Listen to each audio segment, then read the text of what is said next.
Hey guys, so today I am going to be filming a video and I'm going to be doing it with Luna. She's right here. I'll show you guys her at the end of this video. If you guys haven't seen, I did post a labor and delivery kind of vlog style video, but I wanted to sit down and do a video to kind of get a little bit more in depth, talking about what actually happened when I went into labor and that whole process and all that stuff. Hopefully this isn't like an extremely long video because I tried to film it yesterday and working out. So I guess to kind of start out with, I was due on April 18th, 2016, and I ended up having her on April 17th, so a day before my actual due date. The last thing you guys heard from me was in my week 38 pregnancy update. So in that week, I was actually starting at my 39th week. Pretty much the entire week, nothing was really any different. I was still trying to do like natural things to try to induce labor, mainly just like walking around and eating pineapple, red raspberry leaf tea, and squatting a lot. I was squatting a lot and trying to get like into different positions that might help dilate my cervix.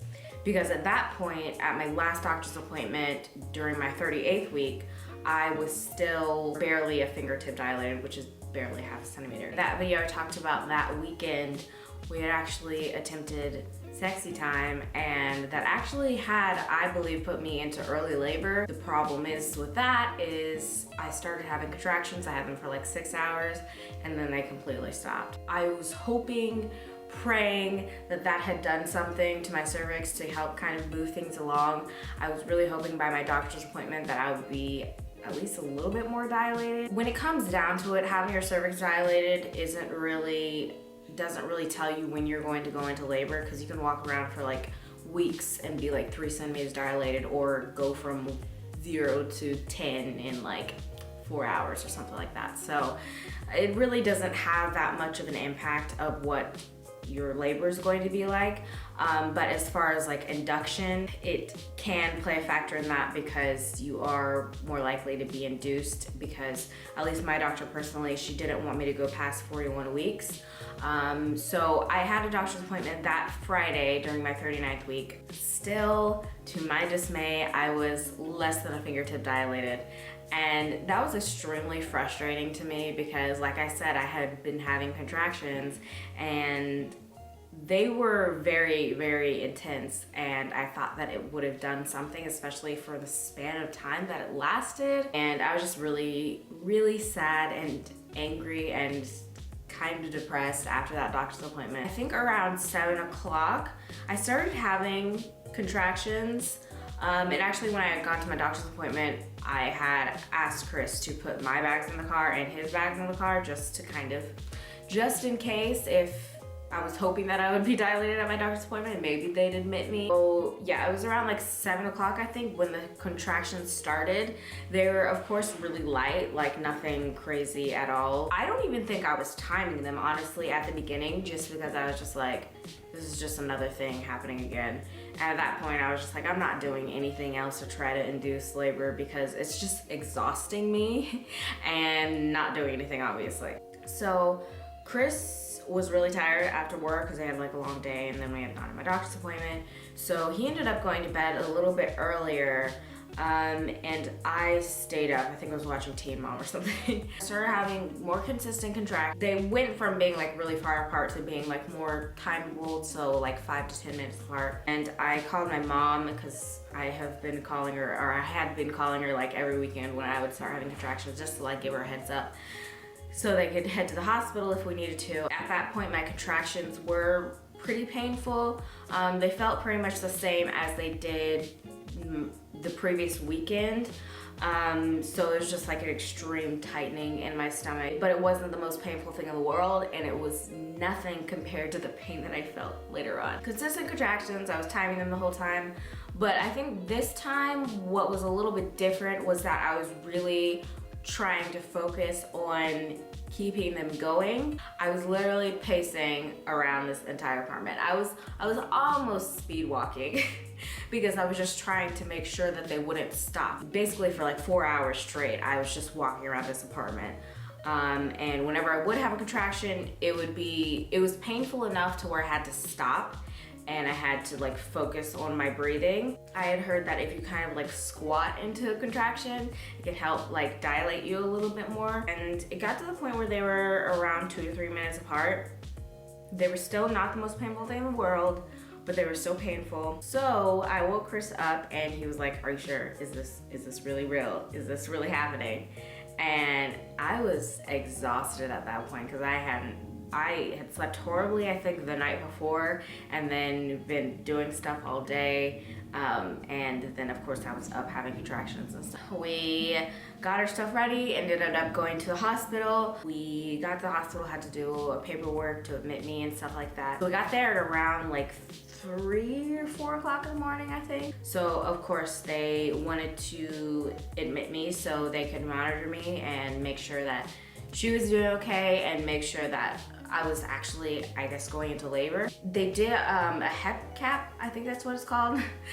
So it's not like, they didn't actually do the IV, but they did like insert the needle into my hand just in case they wanted to start an IV as far as like fluids or giving me medication or anything like that. When I got there, the nurse did check my cervix, and she said at that point that I was a full 1 centimeter dilated. So that was great to hear for me because I was like, this is great. What I was nervous about going to the hospital was that I wouldn't be dilated, or I wouldn't be dilated enough and they would send me home.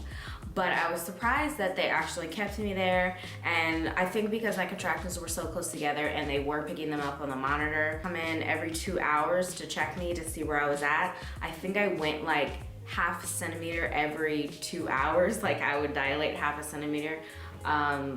If even that, because by the time we did end up leaving, I was around 2.5 centimeters dilated. The OB that was on call at the hospital, who wasn't my OB, but she was still really nice, she had come in and basically asked me what I wanted to do, and we ended up staying for another 2 hours to see if anything would happen.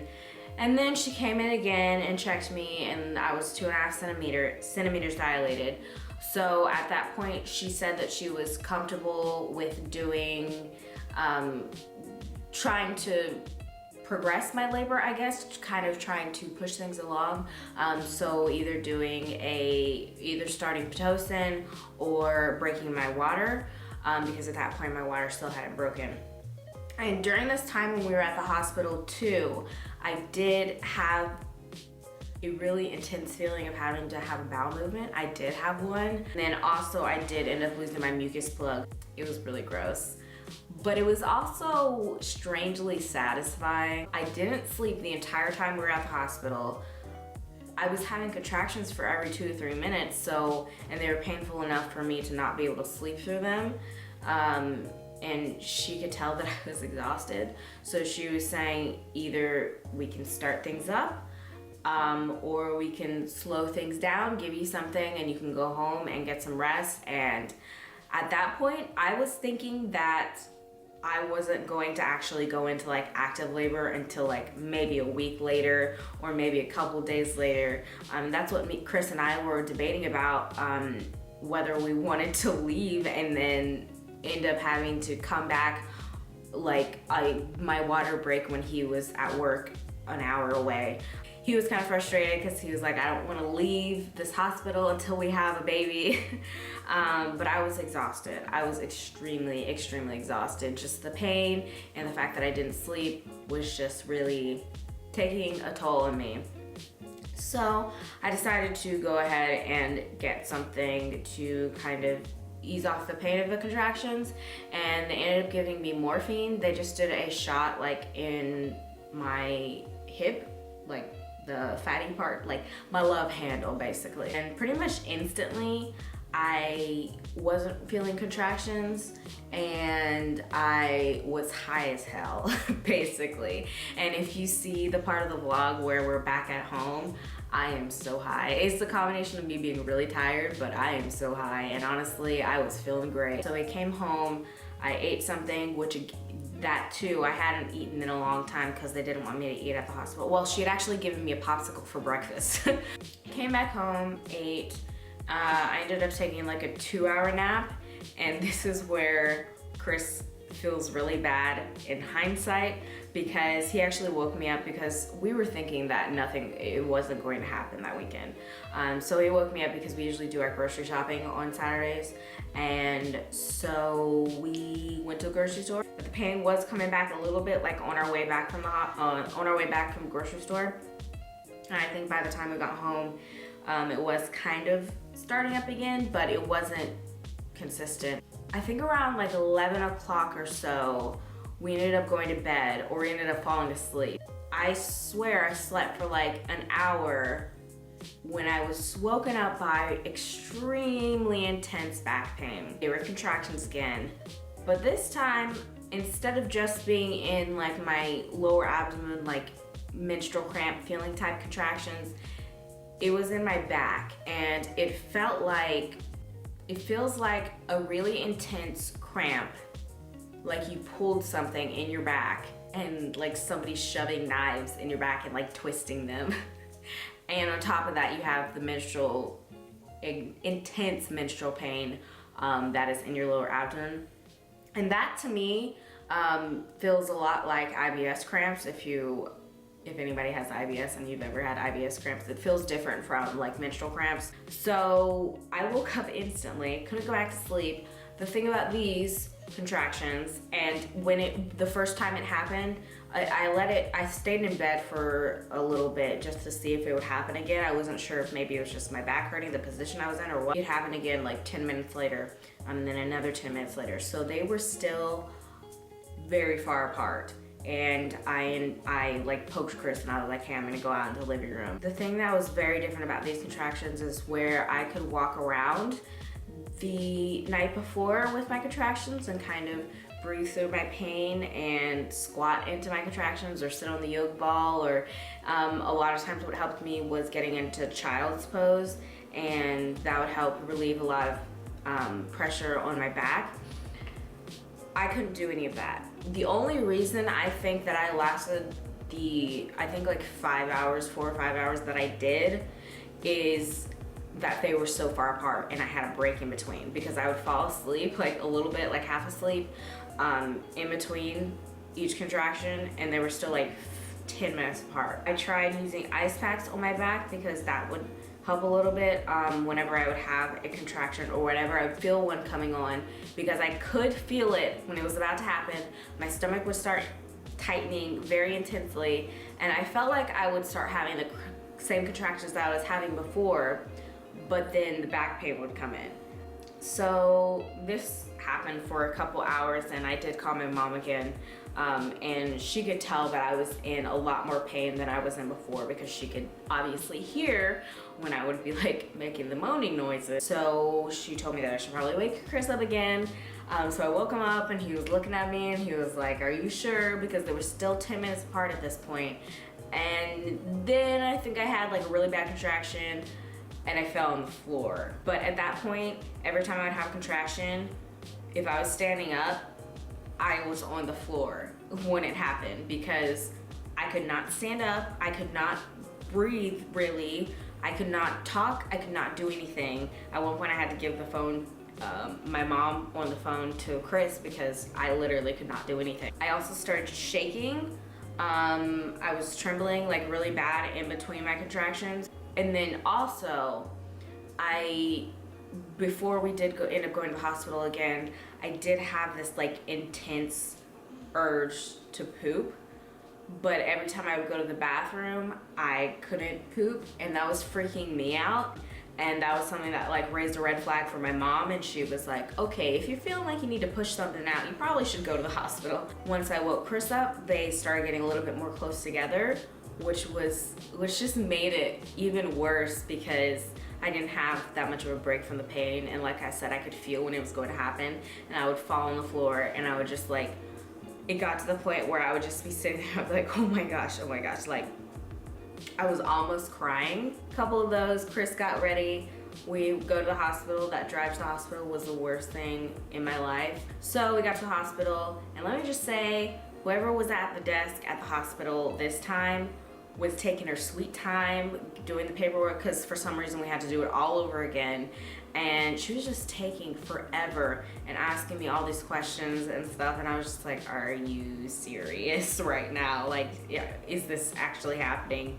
I'm like leaning on the counter every time I'd have a contraction, trying not to fall on the floor because that's what I really wanted to do. This time, something that was actually interesting was that our nurse that we had was the same nurse we had when we came to the ER. I think it was in like December or something, when I had like really bad back pain.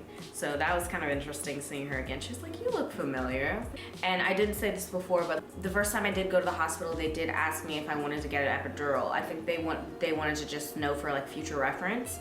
And I said that I wanted to try to wait for as long as possible. And I also told the OB that, and she said that was fine. You can wait, you can not get it or try to wait as long as you want to. So they could tell that I was in a lot of pain when I came to the hospital the second time. So she very quickly checked my cervix to see where I was at. I was a full 5 centimeters dilated. So in the time from us leaving the hospital at around 2 o'clock to the time of us coming back to the hospital I think it was around like 3:30 or so in the morning. And it's actually funny, when I was at home, I was thinking like, I feel like I'm like 5 centimeters dilated. I don't know why that number was in my head. I think I was just hoping that I would be halfway because then maybe I could make it a little bit longer. So I was a full 5 centimeters. I was very happy about that, but I was still in a lot of pain, and they were like, do you want to get the epidural? And at that point, when I was at home, I had pretty much decided that I was going to get it because I could not deal with the amount of pain that I was in. Honestly, I felt bad about it, to be perfectly honest, but I would not have been able to, I would have passed out. I would have passed out, and just, it wouldn't have been a good situation if I hadn't had it. My sister had actually had back labor when she was pregnant with my nephew, and she had told me what it was like, and I was like, I really hope that I don't have that. But I did. So before I had the epidural, they did do the IV and stuff like that, and they wanted me to finish a bag of fluid before I could get the epidural. So that was the longest waiting game process I've ever had in my entire life because I was having painful contractions. I could just sit there in bed and do nothing but like feel it. The bag wasn't dripping properly, so that took even longer. Yeah, and my parents and my brother had actually come in at one point, and it was actually in the middle of when I was having a really intense contraction. And of course they were very concerned, scared, terrified probably, because I was shaking. I like literally could not stop shaking. Okay, hopefully the lighting and the setup didn't change too much. I had to take a break for a minute. They brought the anesthesiologist in there, and he was so great. I was honestly like delirious from pain and exhaustion at that point, but he was really good at his job. Like, you could just tell that he was very used to doing what he does, and he was very good at it. So he was just like joking around and trying to distract me from the pain, and explained everything, all the horrible things that could happen.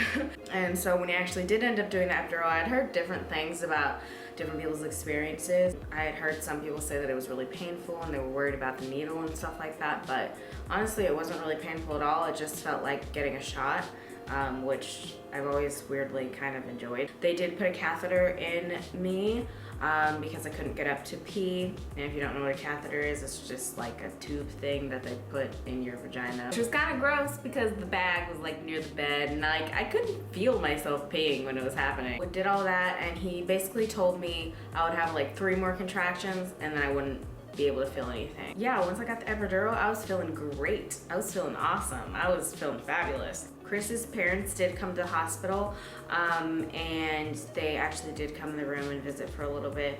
And my parents came in, and my brother, and then of course Chris was in there. So we were there for a while, just kind of waiting for me to dilate more, and I was progressively dilating, like very consistently. I was numb from, I guess, from wherever I was having contractions, so like my lower back down to my toes, and I couldn't feel my legs at all, which kind of freaked me out a little bit. It definitely did freak me out, and I kind of started panicking a little bit when I couldn't feel my legs, because I'd just be sitting there like poking them and I couldn't feel anything, and I'd just be thinking like, oh my gosh, I'm going to never feel my legs again in my entire life. It was interesting because when I was having contractions, I could see them on the monitor, and of course it was going up, and then it was going down, and then it was going up, and then it was going down, but I couldn't feel any of it, and it was so amusing to me. Like, I was tickled because I was like, I can't feel any of this shit. Like, this is great. At one point, the OB came in and broke my water, so that wasn't really anything crazy. I didn't feel it because I had the epidural. I could really feel the tightening then because I was having contractions like one on top of the other, and you could see on the little monitor on the paper that was coming out, it would be like up, and then it would like go straight, and then it would go down a little bit, and then it would go back up and go like, they were some really intense contractions. And trust me, I was thanking the Lord baby Jesus that I could not feel them, because I knew that I probably would have passed out or thrown up, and that was one thing too. When I was having contractions, I felt the intense urge to throw up. I was really happy with, one, the nurse that I had, two, the OB that I had, because it wasn't my OB, the OB that ended up delivering Luna. She was really nice, and if I couldn't have mine, I'm really happy that she was the one. And then the nurse, like I said, I'm just like, her name was Leah, Nurse Leah. She was great. She was just impeccable. After they broke my water, she did sit me up. I think they called it like the throne position or something. So I was basically sitting up like this, and that was to kind of get her to start flowing downward. They wanted to set me up to where I wouldn't have to push a lot. They laid me on my side and put my leg like on the stirrup. I guess that would help kind of open things up and bring her down a little bit more. So I did that and switched sides a few times. And basically the nurse just said, whenever you start feeling a lot of pressure, let me know and we can come in and start pushing. So it actually happened pretty quickly. Like, she said she would come in like in another 2 hours, but I called her before the 2 hours because I was like, yeah, I'm feeling a lot of pressure right now. And it was a little bit uncomfortable of a feeling. It just felt like what you would think a baby's head about to come out of your vagina would feel like. Hi, baby. Hi. Oh my, why did that scare her? I don't know. Really a surreal experience, I think, because I was also very tired, and I was kind of out of it. By the time she came in and was like, hey, it's time to push, I was like, oh, now? Really? Is this really happening right now? One thing that I really liked about it, the whole experience, and that I'm very happy with, is how just calm everything was. One thing that I did like too is that the nurse kind of left us alone. Other than like when our parents were in there, we were pretty much alone, and I could kind of mentally prepare myself for what was about to happen. She came back in when I was ready, and she was like, okay, we're gonna do some practice pushes. Did those, she was like, okay, you're doing good. So we started doing the real ones. So I pushed for an hour, I think. So I started around 11:30, 11:20, something like that. And at this point, I think about a half an hour in, the OB came in. She was basically lubricating my vagina, especially when her head was coming out, because her head was kind of, I guess, wedged in there for a good amount of time. So she was crowning for a good amount of time, which was a good thing, because then that gave my vagina time to kind of stretch out and not just go from 0 to completely open with the head coming out, because that probably would not have been very nice for my vagina. I couldn't feel any pain when I was pushing. I could feel a lot of pressure and my stomach tightening when I would have a contraction. So I could tell when I needed to push. Like, what you should think of when you're pushing is that you should think of having a bowel movement, which helped with the whole process. What kind of helped too was, like, I was on my back and I would kind of think of doing kind of like a pelvic tilt and like pushing upwards, kind of like up and out. I don't know how to explain it, but that was what kind of helped me. So during this whole time, I think 2 other nurses came in to get ready for her to pop out, and they could clean her off and all that stuff. So we had 3 nurses and then my OB in there. And at 12:23, she came out, and honestly, let me just say, her actually, what are you doing? The final moment when she actually came out was like the best feeling in the world. It was like the most satisfying poop ever. So she came out. I think I was very delirious, a little bit in shock. I didn't cry when she came out. Chris almost started like I held it back. bawling like I had a to baby. compose myself. Because he was actually watching the whole time too. We did skin to skin for about an hour after that. I did deliver the placenta. I didn't feel when I delivered the placenta. She just told me, or I think I actually heard the nurse saying something about it, that I was out. I did tear. I think I had I always confuse this because I don't know if I was hearing correctly, but I think I had a 2nd degree tear. I don't know if it was a 2nd degree tear or if she was saying that it was like 2.5 inches tear, a 2.5 inch tear, because Chris told me later that it was 2.5 inches. And it was, 2 inches, an external tear. Then I did tear a little bit on my labia, which she said that she basically asked me if I wanted to get it sewn up or not, because I think it was more of like a cosmetic thing rather than like it actually needed to be sewn up. And I was just like, hey, you're sewing things up anyway, why not? And then afterwards, she had told me that she was really happy that I had gotten the epidural, because she said if I hadn't, I probably would have torn a lot more, because I think I would have been, just like the amount of pain that I was in, I would have tried to push her out a lot faster. When she was born, she was 7 pounds and 13 ounces, and she was 20 inches long. I don't know all the stuff off the top of my head just because I was not there when they were like weighing her and measuring her and stuff. But jeez, slap me in the face. That's also what we did too when we were, when she was with me for that hour, we did skin to skin.